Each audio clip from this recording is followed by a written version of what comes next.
Morning everyone, this is Logic Coding. Today we're going to look at another very classical priority queue problem called Meeting Room 2. We're given an array of meeting time intervals where the intervals have both the start time and the ending time, and we want to return the minimum number of conference rooms required. So it's a counting problem. The maximum number of rooms is just how many meetings are needed. But since we can use the same room, if another meeting starts right after or after the previous meeting ends, so those two meetings can share the same room. How can we make use of that information? So we know that the input is a vector of vector, and we want to output a count. So what we want is we want to first sort the interval according to its starting time, which will take n log n time. And after that, we can maintain a priority queue. More specific, we can maintain a min heap. And as we traverse the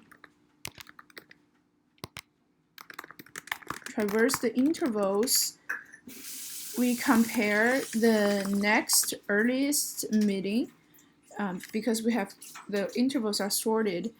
Compare the next interval meeting with the previous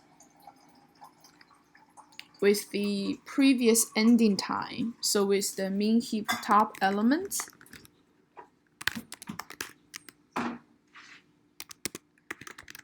If the starting time is greater or equal than this min heap, then we can say they can share the same room. We pop the element and we add, we push the new ending time there. At the end, PQ will contain all the ending times, and the size of the PQ will be the number of rooms that we would need to hold the meetings. So we just return the size of PQ. This process, as we traverse, we have n, and as we pop, the worst case is also log n.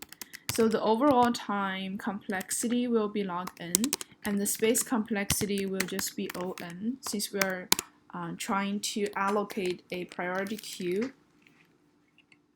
Cool, let's code it up. First, let's sort the intervals according to its starting time.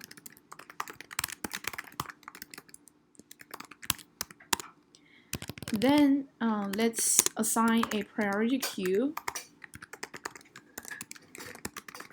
We actually need a min heap. So greater int PQ. And then we can traverse the intervals for auto. Now, when my priority queue is not empty and my starting time is actually greater or equal than the top element of priority queue, we can do pq.pop. And no matter what, I need to push the ending time to my priority queue. At the end, I just need to return my size. Let's try and run the code.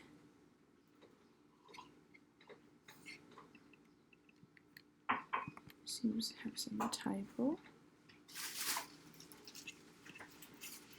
Seems to be working. Let's try and submit it. Cool. This is a very classical application for priority queue.